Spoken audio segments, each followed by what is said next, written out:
That was the first time I successfully qualified for it in that satellite. I had played it a few times before, but it was only a few months ago that I realized that's the best satellite because half of the field or a quarter to half the field it doesn't even show up. They just sit out and blind off and don't even show up. So that's not going to Classy. guarantee a seat, but it makes it much easier when you can expect to have a triple or quadruple stack pretty easily. And the reason of Um, that is because there are many satellites to that sati, or because they win tickets somewhere.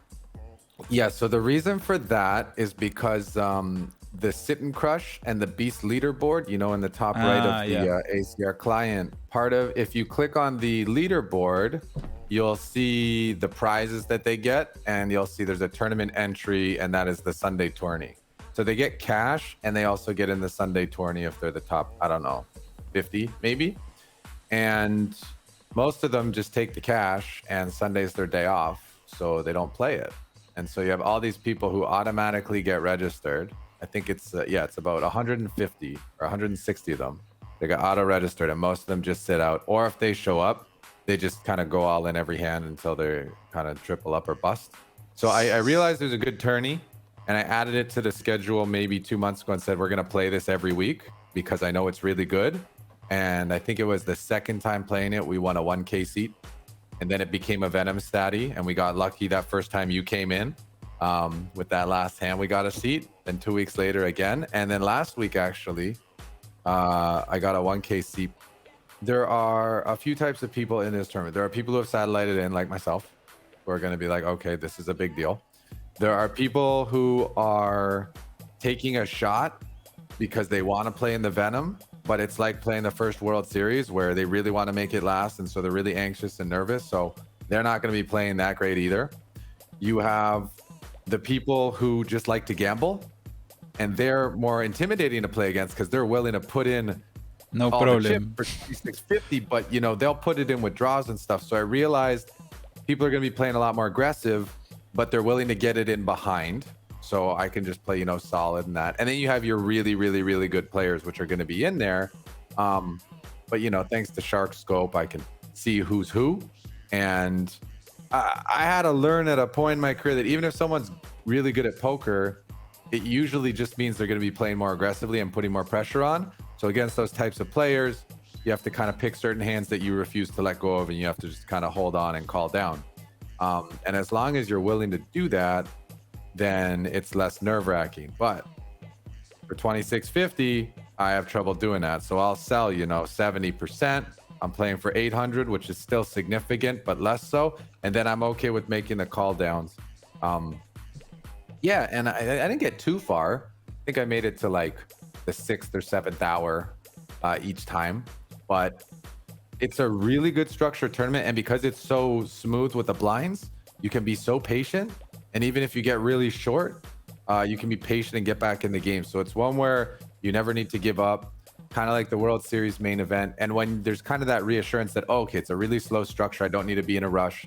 And even though they play an aggressive game, I don't have to start playing their game and get taken out of my comfort zone. It starts to become more enjoyable. I sure if I made day 2 and I had a cash and I was free rolling, I'd say it's like the greatest thing ever. But it's definitely nerve-wracking playing a bigger tournament like that. Era preguntarle cómo inició en el póker, qué es en qué se basa como para querer mejorar día a día y cositas así, viste, lo que todos queremos saber siempre. Sí. Cómo arrancó, o sea, qué es lo que lo motivó, qué es lo que lo motiva hoy en día en seguir jugando y toda esa onda.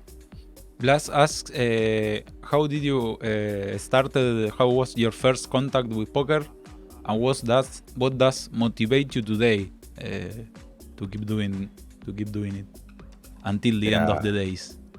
Until forever. Okay, so growing up, I always liked puzzles and I always liked cards. I was one of the guys who could kind of figure out the strategies for card games pretty well, pretty quickly. So when I'd play, hearts or spades or euchre or rummy or any card games with my family or my grandparents, aunts and uncles, I would usually be one of the guys who was winning most of the time. Like if there was a partner game, people would want me on their team. because I knew I could count the cards, I could read the cards, I was good at that. The only thing that sometimes people didn't like was I would play aggressive. I would Mhm. make a bet that we could make a big hand, because in my mind it's like it's better to go for it than to not. So poker, I found first year university. Um, it was becoming popular. It was on TV, so we played some sit and goes, and I lost the first one, but I saw like, okay, I have a decent understanding how this game works. I could definitely beat these guys. And then I found out.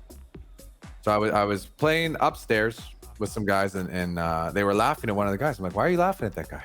Like, oh, because he's like buying poker books and studying poker books. Like you can actually like learn this game or something, and he's not even winning. So like clearly it doesn't work. And I'm like, oh, you can buy books on this stuff? So I just went on Google and I found some tips, and this was before training sites, and I ordered all the books and just started learning. And within about 2 months, I was winning about 90% of the games that we played at the school, and people didn't want to play with me anymore. So I'm like, okay, this is cool. This works. And then online, started playing online and just study. When the training sites came out, I started watching their videos. They convinced me to switch from sit and goes to cash games. And I kept playing because one, it was a really good way to make money, and I've always wanted to, generate a good income. Two, it let me do that in the way that I like to, which is online. I've always been, an online gamer. I like the video games, those RPGs you can play for like tens of hours.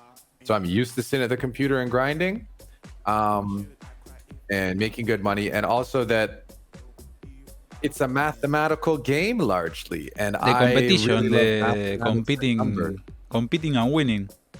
Exactly. And it's like, I didn't win in sports. I wasn't winning in music or whatever. I was good at school, but not quite good enough to get the awards or anything. So here's something where I was making money, feeling good about competing, and other people like, oh, that's really cool what you're doing. So for all those reasons, I kept playing, and just, I've not stopped because of all the things I could do in life. I've experimented with other things in other areas. This is the one that I'm kind of best at, and it pays a reasonable income, and it allows me to live the life that I want to live, and it allows me to connect with really cool other people too, who are in that mindset of they want to work for themselves, they want to be in control of their life, their job, their time, their money, their destiny. I'm very much into that. I like people who are, building their dream and then living their dream, which is probably one of the reasons why your name kind of came to my attention. And it just fits the bill. And then just the more you do it, the more people you meet, the more opportunities happen, the more connections and partnerships there are. And it's like, I tried to stop playing a couple years ago, and I kind of wasn't doing anything. I was hanging out, and then Jonathan Little was like, hey, will you make training videos for me? Wow. I'm like, dude, I haven't played in a year. He's like, I don't care. Your content's good from YouTube. Make training videos. I'm like, okay. And then a year later, I'm like, oh, I want to do more. I guess I'll start streaming again. Like, ACR, can I come on your stream? Of course. This sit and go, you tell me the first one you lost, how many years? 15 years ago? Like first. Oh, the first game I ever played? Yeah. That would have been even farther, man. 2004. 16, 17 years ago. And I once had a dream, actually. I was in Vegas. I was doing some things, and my friends were like, let's go play the tournament. I'm like, I can't play the tournament right now. They're like, why? I'm like, I don't know. I just need to go talk to this guy. And I went to go to talk to someone, and it turned out it was Patrick Antonius. What? And I'm like, Patrick, what is the secret that I need to know to be more successful in this game? And he gave me a book, and he said, you have to read this book. So I'm going to go get the book, because I bought it after, and show you guys what the book was. And keep in mind, I had never read the book before. I don't think I'd heard about the book before until this dream. But I bought the book after that dream. And one sec. Let me just get the book. Dice que tuvo un sueño, o sea, que él es fan de Patrick Antonius, después del que tiró ahí, que es un estudiante de él que dice que es un crack. Él es fan de Patrick Antonius, dice que tuvo un sueño donde le preguntaba a Patrick Antonius qué tenía que hacer para ser mejor en el póker, y le decía compre un libro, y fue y compró el libro. So this is the book, The Inner Game of Tennis, and it is all about kind of the mental game and how to work kind of with your subconscious mind to kind of set your plans, and then kind of tennis let yourself just perform thereafter instead of continuing to think about what you need to change. And that summer, I was living with Tony Gregg, who's a pretty successful tournament player, and he'd never run deep in the main event, and he was kind of bitter that he hadn't. And I said, hey, man, maybe you should read this book. I had a dream that this is a good book to read. So I gave him the book. He read it, and he ended up making day 6 of 7 in the main event that year. And since then, he's also said, like, this book is just, like, incredible. So thanks to fake Patrick Antonius from my dream and telling me I needed to read The Inner Game of Tennis. Arranca la carrera, son casi 80, se van a cagar chocando entre todos. Vamos, papá. Ahí estuvo subiendo un link en mi canal, en mi chat, para los que le interese. Gripset, con un material bastante copado. Se ve que tiene charlas, manos y... Yo vi la otra vez un par de videos, están muy interesantes. Son en inglés, obviamente, pero están muy, muy buenos. He's like, you're making money streaming. Blas dice que este sos vos. Dice que básicamente este sos vos, enterándote de que podés hacer plata jugando al póker desde tu casa en vez de trabajar en un trabajo regular. Esta es la cara que cuando vos te dijeron que podías ir de tu casa jugando al póker.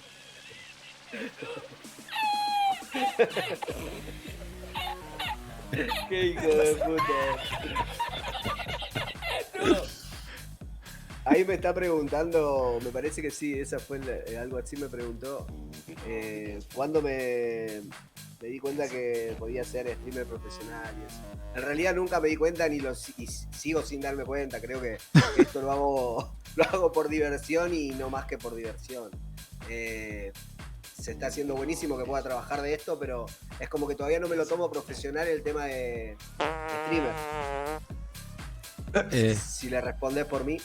Sí, Blas says he actually started this like something for having fun, the streaming thing, and he's like shocked about having the chance of.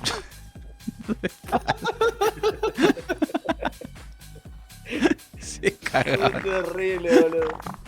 Everyone is farting on the chat right now. And yeah, he's amazed about having the chance, and he's doing amazing. So, Look at me. That's so funny. Están re zarpados los muchachos, boludo. ¿quién se está cagando? Banana con queso, Javila, Nico Martini, all farting in the chat. For Who Wants to Be a Millionaire, we've run the game for 5 weeks now in January, but the points for the league only started last week. Okay. So we're doing the league for 12 weeks, and we've only done 1 millionaire game. So we've done 1 free roll on Friday, 1 millionaire game, or 2 free rolls now, and 1 Sunday game. So this is week 2 of season 2, and there are 12 weeks. So if people want to play, especially the free roll on Friday and the $2 home game on Sunday, because it's a more reasonable buy-in, there's still lots of points to get. And I don't know if you saw in the leaderboard sheet, but in month 2, the points are worth more, and in month 3, they're worth more. So people who find out about the league late still have a chance. That whole thing about keep the sweat alive, keep the opportunity alive. So we make it so even people who find out late still have a chance to get some points and get in I there. can just get there the last month and luck box it like a champ. Yeah, that's it. Bueno, último Speaking of puesto. luck dog, AK Jordan almost always wins the giveaways. So AK Jordan is a bot. Luck box. We believe it's a rigged bot. AK Jordan. BK6070 se lleva entrada de home game 2,20 y el primer puesto ya dijimos que era para la quilla 79. GG. And so, I am gonna get in the home game, but I am gonna late register because after this I gotta shower and stretch and all that stuff. But I will get in before late reg close. So I'll probably register close to the break in 45 minutes. But I'm gonna play. By the way, we have $10 each on mine and BLASNAIR head. Okay. $10 booty. Okay. Perrico is the password. Los de la quilla ya fueron, Emi.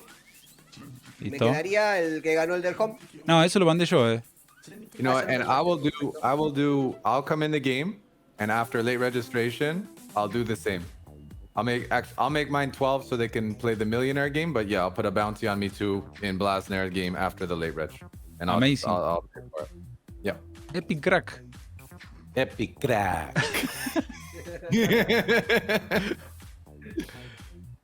Hoy le preguntaron a Gritzer qué opinaba de mi fama. Tell about Los Taco chicos. Bell. Blas asks, what do you think about his fame? Blaz's fame? I mean, I'm impressed that the man can come from what did they say? He was a slave for a company. And now he, just started streaming for fun and he's getting paid to do it. I mean, that's pretty impressive. I thought there was going to be more of a poker background though. Dice que está sorprendido de que salgas de ser esclavo para una empresa a que de repente que estés streameando, que lo estás haciendo bien. Es que pensó que por ahí venías también de un background del póker, pero no. Siempre con la pala hablas, ¿no? Vos siempre trabajo duro. Sí, ni hablar, papá. Callo en la mano. Ghost en el of... canal del Emi ponen exclamación race para la carrerita. ¿Qué hay en esta, Emi? En esta lo mismo, the same. Ticket de 12 y ticket de home. First one, $12 entry to the Who Wants to Be a Millionaire, starting en 1 hora y media. En 1 hora empieza, 1 hora y media arranca Who Wants to Be a Millionaire de $12. ¿Quién quiere ser millonario?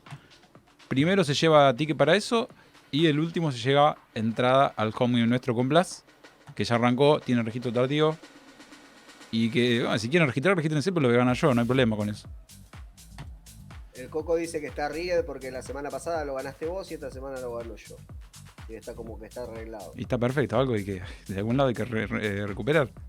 When I started streaming again last year after taking some time off, I thought I was going to do a bankroll challenge, but it would get tilting when every stream people are like, so how's it going? You're like, well, we have a long way to go to get there, so it's going to be a while before we have things to like brag about. So I just said, forget it, and I'm just going to just like, I want to brag about something now. Yeah.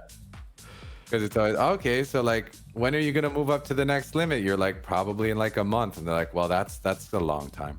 But I saw you finished your 500 bankroll challenge pretty quick. Really quick, really sun running, but 6 sun running. Every session was positive and 18 sessions yesterday. Wow. Finished yesterday. Okay, guys, I'm gonna take a quick break so I can come back and hop in the home game. So I'll have the bounty on me when I get in, and I'll just pay it to whoever busts me. Let's fucking go. Thanks for having me on, BLASNAIR, Progressive Dreamer. Appreciate it, guys. Are you turning on stream soon, no? I'm probably gonna start it in like half an hour. After I, shower and all that. I'm not gonna go on like right away, but yeah, I'll be in chat. I'll be hanging out and all that. Thank you very much for joining. It's super pleasure to have you here on the channel. I'm here with 2 very famous people at the moment. Blas ya se va, dice Gripser. Que un gusto estar acá en el canal. Así que saludalo en inglés, Blas. Saludalo en inglés. No, dale las gracias. La verdad que un honor haberlo tenido acá, un placer. Y nada, 1000 gracias. Igual vamos a seguir en contacto a ver si esto sigue. Vamos a seguir metiendo algún que otro encuentro así los tres. Dale.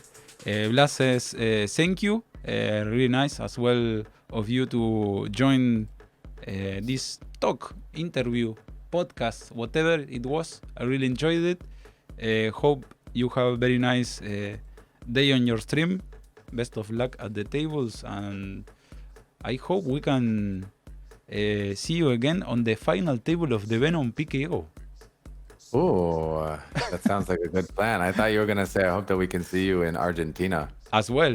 Same. In the future, it was my dream when I started playing poker, because my name on PokerStars was Senor Pokes. Yeah. And my dream was to have Senor Pokes go on a tour of South America, Senor Pokes en el América del Sur, or whatever it was. So I'm hoping, maybe in 2-3 years, that's a possibility. And if it is, I'm happy that I have some more friends down there I can maybe visit as I do a tour And through all of that if stuff. we meet on the final table of the Venom, we will have a little bit of money Yes. to spend Yes. the trip. Yes, let's spend all the bounty money we make on steaks for Blas. Stay for Blas. The best steak in all of Argentina for Blas. Dice que con la plata que gane de piqueo en el Venom le va a comprar el mejor asado posible a Blas en Argentina. Se va a venir Gripses de vacaciones. De acá a un par de años está planeando venirse a visitar. Pero bueno, ya lo vamos a alargar a Gripsed.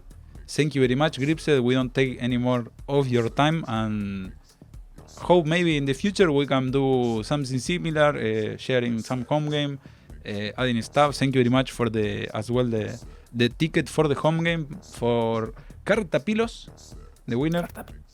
So good luck and see you as well on the Who Wants to Be a Millionaire.